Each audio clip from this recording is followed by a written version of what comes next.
asi vazukuru vanguka zvimwe zvachona zvinotondishungurudza kutondinetsa. Amenoti ndichamirawo kushungurudzika rini chaizvo. Ameno handizivi, handezva Mwari, kumira kwamushungurudzika handezva Mwari. Handezva Mwari, kana kune chinhu kana kune nzvimbo inoita ruzha ine noise aiwa mumaraine internet kuFacebook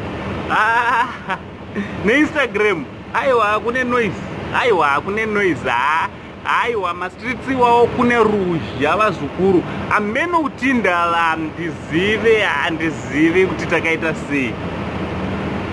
Ndatanga nyaya yangu iri panapa because ndogona kuzokanganwa. Kana wanga usati wasubscribe to this channel I kindly ask you muzukuru kuti hapana chekumirira. Panapa ndipo padzinoburwa, padzinouya nasekuru dzichiri kupisa. So please I kindly ask you to subscribe to this channel. Also don't forget to put your notification bell.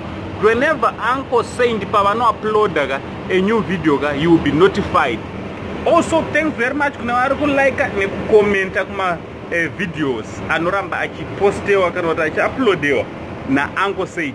Inzwaika vazukuru, kune nyaya iri kupisa, nyaya yadziva Standard Days. Inzwaika Standard Days tinofara, tinotenda Mwari nekuti he was discharged kubva kuchipatara. Sekuziva kwenyu kuti Stana handiti haasi kunzwa zvakanaka, kana kuti anga asiri kunzwa zvakanaka, but iye zvino zviri kuratidza kuti ave kusimba nekuti he was discharged kubva kuchipatara. Mozva kuti madoctors they can't just discharge somebody asati akunzwa zvakanaka. The professional people vanotoita zvinhu vachiona kuti munhu aiwa anogona kunopora zvake zvizere ari kumba. So it happened kuti zvoni Stana pa adischargiwa DJ Manza vabva vanyorawo zvavanyora kuFacebook ikoku vakabva itsigirawo nekavidhiyo ndokandazonatsokuona ndikateeresa achitaura achiti Stana abuda kuchipatara not because akunzwa zvakanaka asimba, asi abuda nekuda kwokuti mari ndiyo inenge yakuita shoma. Sekuziva kweInstanaka anga ari kuprivate hospital, anga asiri kuzvipatara zvanasekuru isusu zvatinokwanisa. Ivo vose vanhu vemacelebrities voka vanendawo zvipatarawo zvavo zvinenge zviri nani. So Mandla abataura akati sekuziva kwenyu zvipatara zvinodhura, saka mari inenge yakupera yekuti Stana abhadhare mabills ekuchipatara. So ari kurwara asi akuenda kumba. Sa anga achikumbira achiti haana kutumwa naStana, but ari kukumbira kuti tingoitawo kanzatu mafans kana kuti mhuri yeZimbabwe mafans aStana kuti timubatsirewo kuita 14 mabills. So apedzawo kudaro ndichiona hangu papasina chakaipa ari kukumbirawo umwe wakewo ndibhururuka kuti bhurura ndo zvasituation yaari, but chokwadi chachichoka chazonetsa kubata mushure monge nyaya yacho yazopindirwa nevanhu vakawanda, yazopindirwawo nana Olinda, ikapindirwawo naTete Zuva Habani ndokunga munovaziva, pekupedzisira ndichazotaurawo yazikazopindirwawo naQueen Tatelicious, right? Inzwaika ndauzoona kavidhio clip kaitwawo naTete Zuva achitaiwa kaMandla uri mudanga uri munhu wekuziva why uri kutaura zvinhu zvakadaro.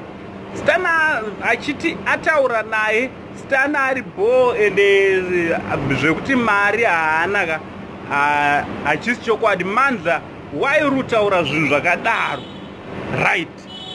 Vachitaurawo achiti zvoni kana iri nyaya yekuti munhu anenge achida kubatsira Stana zvagara zvinozivikanwa kuti munhu ari kurwara kuchipatara tinomuigirawo zvimabhanana, zvimaepura, zvimaheu tuchichiwo kuti munhu wawo nyama yawo dzibatana adyirirewo nyama dzisimba. Seiwo wakuzouya pasocial media uchiclaima kuti Stana haasisina mari yekubhadhara kuchipatara iye adischargewa zvakanaka. Saka pabva paita confusion nekuti saka ari kutaura chokwadi apa ndiani, because Mandla iye sekutaurawo kwatoitwawo naTete Zuva kuti uri muye mudanga, kurodze mudanga vanenge vachitozivana ende vanenge vachitoziva chokwadi, vanofonerana, macelebrity vavo vanotozivana. So zvabva zvazontora kunetsa, ikataurwawo naOlindawo akataurawo zvaataura pamusoro paMandla zvakare. vataurawo zvavataura ndizvozvo vari kutaurawo pfungwa dzavo. Zvichizobvapo veruzhinjiwo vazukuru vangu muchikomentawo muchitaurawo matauriro amune muchiita kwese. Saka inini mubvunzo wangu wobva wati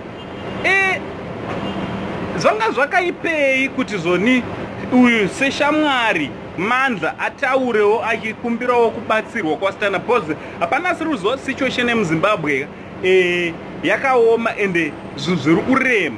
So ndangoonawo iri an innocent post because atotaura akati haana kukumbirwa naStana. Haana kukumbirwa naStana kuti akumbire mari akatoisawo maakaunti here, mafone number here, chichi zvese zveWestern Union. Haana kukumbirwa, angozviitawo seshamwari angozoti inini a brother in need is a brother indeed. So vanenge vachizivana ikoko kumabackground, nyaya dzinongozouya hadzona pasocial media, but vanhu vanenge vachitaurirana vari kusero handiti. Saka inini pandinoda kumira ndepaTatelicious. Tatelicious azoita kari kavidhio anga akasunga here, ndingati ishiti here kana kuti chii, rinenge shiti something like that. Achiitawo zvanga achiita achiratidza kuti anga achibatikana achiema kuti Stana zvawarwara munguva inoyi nechirwere ichi, hameno chirwere chipi. Manje zvichazofamba sei because baba Harare vakamborwara futi, apa ave Stana hanzi komudiwo kuti acharwarawo rini. Muzoti Tatelicious kune macomedians, that was comedy. That was comedy. Skanzoko mudiwo utamirira acharwara rini. Baba Harare pavo vakapinda, Stana apawo ndiye akurwara. Manje zvamubata pamazuva anawo zvichazomira sei? Ndarwadziwa. Achizviwisira pasi achitaura nembwa yake yanga iri padhuze aiwa, that was comedy. But zvakanaka here kuita comedy kana umwe wedu achirwara at the same time. Madzisawira anotenderwa, madzisawira vanenge vasekutaura kwandari ndaita ndikati vanozivana, ndikati vanozivana vanhu. So Tatelicious azotaura zvakawanda zvikanzi ozvinezvi nekomenti yapiwa naOlinda ndareshua kuti hanzi edzi. According to Tatelicious, you can go and watch video yakapostwa naTatelicious. Kandi ndareshua kuti edzi yakumupengesa. I don't know how far true it is. Vazukuru vangu matambiro wavo ndo manyomberano vanenge vachiita. Hanzi inenge yakukupengesa manje nekuda kwezvawakutaura pamusoro penyaya yeStana. Ndaveshua kuti yakuita ichiita sei nokupengesa. Inyaya dzinechingoitikawo kumastreet. But inini nyaya yangu yandauya nayo zvakanaka here. Remember pamarabha paipai vanhu vakapedzisira vokukandirana zvino nezvino, vanhu vakubvarurana nyaya dzavo, vamwe vakubvarurana, ndo zvakuda kuitika futi papa. Zvakanaka here vazukuru kuti kana umwe wedu achinge ari mudambudziko, isusu totienda kuseruko totanga kunetsana. Uyu munhu achiona munotiwo anonzwa sei, munotiwo Stana kana muchinetsana nekuda kwevanhu vanenge vachirwara vazukuru. Kana nesuwo tikaenda kuchipatara ndoda kuti zviri practical, toenda kunoona hama yedu, totanga kunetsana pamusoro pehama yedu iri kurwara. Hazvisi here zvinokonzeresa kuti urwere unge unoita seunowedzera. Because munhu kuti apore zvakanaka, they need a peaceful environment. Why is it tiri kuita such drama panguva iri kurwadziwa umwe wedu? If we claim that we love our brother Stana, why are we making all this drama during the period yaasiri kunzwa zvakanaka? Ameno ndangotonditaurawo sasekuru.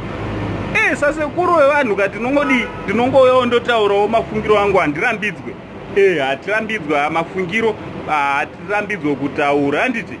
So ndochandangotondouya nacho chemukomana anonzi Stana, tichimushuvira kuti dai apora nekukasika panguva dzakadai, ngaapore nekukasika. Muswere zvakanaka vazukuru vangu.